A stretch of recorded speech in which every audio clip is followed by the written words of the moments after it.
జై గురుదేవ్, జై జై భవానీ. నేను మీ కందుల సానందం. ఉత్తరప్రదేశ్‌లో శంబాలాలో ఉన్న మసీదు అక్కడ వాస్తవానికి ఆలయం ఉండేది. ఆలయాన్ని కూల్చి మసీదు కట్టారని చెప్పేసి పిటిషన్ వేయడం జరిగింది. పిటిషన్ వేసిన తర్వాత కోర్టు ఆదేశించడం జరిగింది. ఎవరికి? పురావస్తు శాఖ వాళ్ళకి ఆదేశించింది. పురావస్తు శాఖ వాళ్ళకి ఏమని చెప్పిందంటే, అక్కడ వాస్తవానికి నిజ నిజాలు చెప్పండి. అక్కడ ఉందా? లేదా? మీరు తవ్వకాలు జరిపి దాన్ని చెప్పండి అని చెప్పేసి కోర్టు ఆదేశించడం జరిగింది. అక్కడ అల్లర్లు జరిగినాయి. పెద్ద ఎత్తున ఆ వర్గానికి సంబంధించిన వాళ్ళు రావడము, రాళ్ళతోని బండలేయడము ఇదంతా మనం చూసిన సందర్భమే. కాకపోతే 1, 2 రాళ్ళు కాదు. ఏదో చిన్నగా జరిగినాయి పక్క పక్కన తీసుకొని చేసిర్రు అని చెప్పేసి అనుకున్నారు. బట్ కాదు. ఇది పక్కా పకడ్బందీ ప్లానింగ్‌తోనే జరిగింది అని చెప్పేసి నిర్ధారణకు రావడం జరిగింది. సో, యోగి మామూలుగా దాన్ని వదిలిపెట్టడు గదా! ఏది గూడా.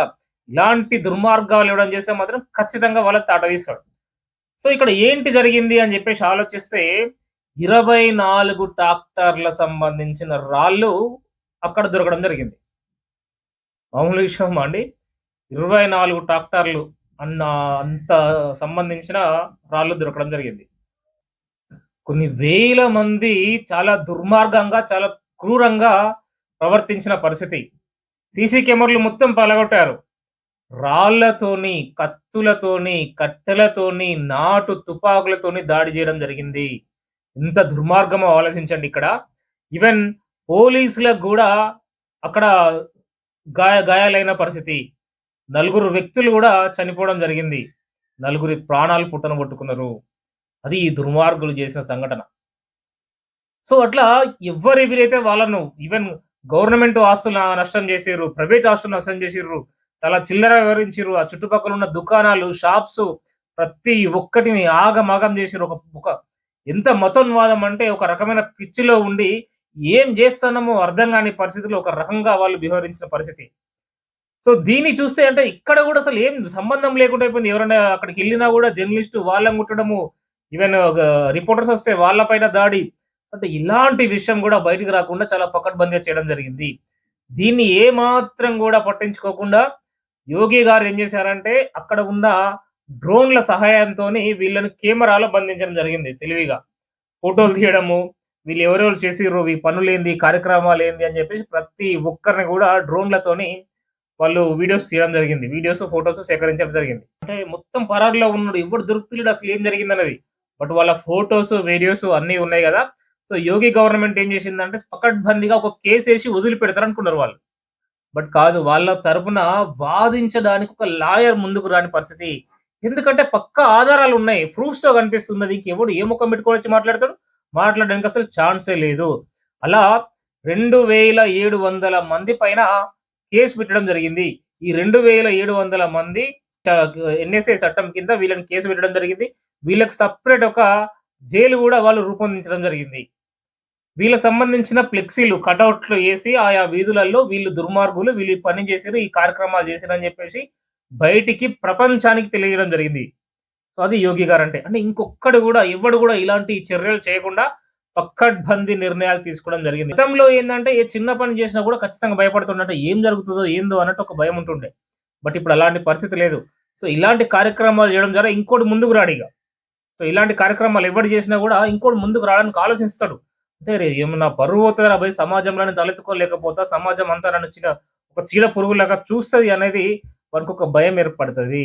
సో, ఇలాంటి ప్రభుత్వాలు మనకు కావాల్సిందుంది. అవునా? కాదా? మీరే చెప్పండి. ఇలాంటి ప్రభుత్వాలు కావాలా? వద్దా? అనేది మీరే చెప్పండి. ఈ రాళ్ళ సంస్కృతి ఎక్కడిదండి? ఎందుకని ఈ రాళ్ళేయాలి? అసలు నాటు తుపాకులు వాళ్ళకెక్కడి నుంచొచ్చినాయి? తలవార్లెక్కడియి? పోలీసుల పైన దాడి చేస్తే ఇంకెవరు అడ్డుకోవాలి మరి వాళ్ళని? ఎంత క్రూరంగా, ఎంత నీచంగా వాళ్ళు చేశారన్నది ఆలోచించండి. సో, ఎవరైతే ఈ రాళ్ళు రివ్యూల్లో వాళ్ళకి సంబంధించిన నాయకుడెవడున్నాడు, వాళ్ళను మోటివేషన్ చేసినోడు ఎవడున్నాడు, వాళ్ళందరి ఇండ్లను గూడా బుల్డోర్‌తో లేపేస్తా అని జెప్పేసి యోగి గారు చెప్పడం జరిగింది. సో, పక్కడ్బందీగా అక్కడున్న అధికారులు వ్యవహరిస్తున్న తీరు బ్రహ్మాండంగా ఉంది. పోలీసులు వ్యవహరిస్తున్న తీరు చాలా బ్రహ్మాండంగా ఉంది. నిజంగా గూడా ఒక ప్రశంసనీయం వాళ్ళందరూ గూడా. అంత గట్స్ ఉండాలే చెప్పండొకసారి. 2700 మంది అంటే కొన్ని వేల మంది దాడి చేస్తంటే గూడా ఎదురుండి పోరాడడం అంటే మామూలు విషయమా? నిజంగా ఒకటి హైట్స్ ఆఫ్ అని చెప్పుకోవచ్చు మనమందరం గూడా. ఎవరైతే ఈ దుర్మార్గులున్నారో 2000 2700 మంది వీళ్ళందరూ ఉన్నారో ప్రభుత్వ ఆస్తులు నష్టపరిచిర్రు, ప్రైవేట్ ఆస్తులు నష్టపరిచిర్రు కాబట్టి ఖచ్చితంగా వాటికి సంబంధించిన పెనాల్టీ మొత్తం వీళ్ళే కట్టాలి. ఖచ్చితంగా దానికి సంబంధించిన అమౌంట్ మొత్తం గూడా వీళ్ళపై పడుతుంది ఆ భారమంతా. సో, అప్పుడు ఇంకా ఎవడు మాట్లాడతాడు? పైనుంచి వీళ్ళకి ఫండింగ్ చేసిన వెధవలు మాట్లాడతారా? లేకుంటే వేరే దేశాల్లో కూర్చొని వీళ్ళకి ఫండింగ్ చేస్తున్న వాళ్ళొచ్చి మాట్లాడతాడా? వానికే దిక్కు లేకుండా పోయి వేరే దేశాలలో దాక్కున్న పరిస్థితి. మొన్న యుగాండాలో వాడు నిన్న యుగాండాలో దొరికిన పరిస్థితి ఎన్ఐఏకి.